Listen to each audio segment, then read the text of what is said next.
Building a Brand, Part 7.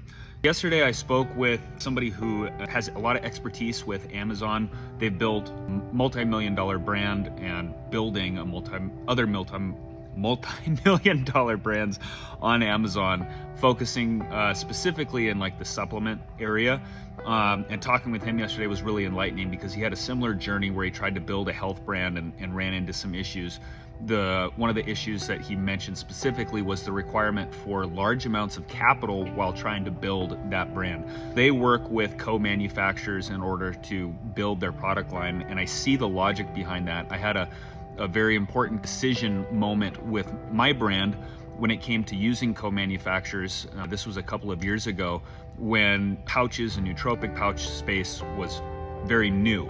There weren't a lot of people that were focusing in that space, and there weren't a lot of options as far as co-manufacturers to work with. I chose to build my own manufacturing facility, knowing that it would slow me down significantly. The reason for that is, one, because I don't have any great people to reach out to for access to capital, and that's my own doing because I want to retain as much control over this company as possible. At the same time, it hinders my growth ability. What I'm trying to do is I'm trying to scale profits, pour them back into the company, build the manufacturing side to the point where I can build the manufacturing to meet customer demand. That's a very tricky thing to try to balance, and it's hard to gauge when that will be. One of the issues is if I list my products on Amazon right now, a competitor of mine is doing roughly about $250,000 a month.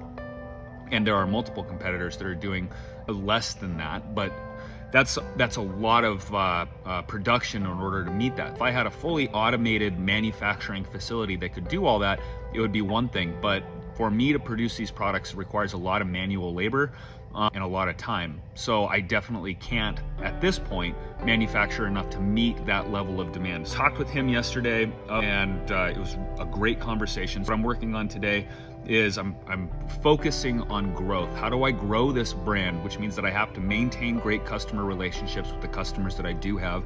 I'm doing that through email campaigns, focusing on people who are engaging with the brand and want to be part of the conversations. Do that with education and occasional sales. And then we're also looking at building brand awareness. That'll happen when we start selling our products on Amazon. I'm also going to be having a conversation with distributorship locally here inside of my state. Start small and work up so that I can meet the demands, the manufacturing demands as I go. I can start bringing on more people to help me produce the products, which will hopefully I can scale that as I'm meeting demand.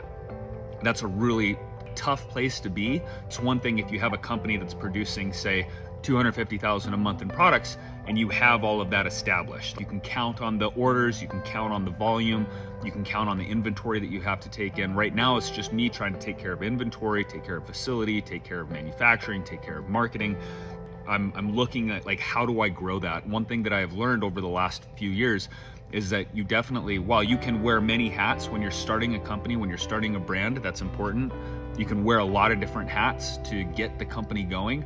But once it hits a certain point, you're gonna be stretched super thin and trying to wear all the hats, the marketing hat, the manufacturing hat, all these different things. There's so many things involved with making products and selling them and any business that you can't wear all of them. And eventually you need to start finding good people to fill those roles and handing off that responsibility and not being there. I'm in the process of learning, like, one, I need to grow my profits so that I can hire people and bring them on.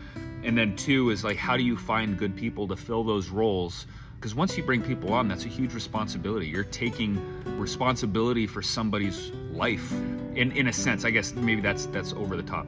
You're taking responsibilities for somebody's livelihood when you say, I can employ you and give you work on a regular basis. I just want to make sure that I can do that and be that for somebody. Let's see here, talking with the distribution center, talking with the guy over for Amazon to start listing products there and getting his help with scaling the brand. Working with our email campaigns. I'm putting one together this morning. It's going to be an educational email, probably focused on one of the core ingredients of our nootropic pouches, which is alpha GPC. And then I need to summarize and pull together. I've spent a lot of time in the last 5-6 months pulling together as much data as possible about what is my peak output for manufacturing and then what is the exact cost per product that I sell. It's important to know all these things because you need to know what your input costs are, so that what you can afford to spend as far as marketing goes, and then what kind of return you could expect to get if you're selling your products on a large scale, like on Amazon or to a wholesale distributor. So without having, like if you work with a co-manufacturer, they'll be able to tell you, hey, it's gonna be $2.19 per piece or whatever.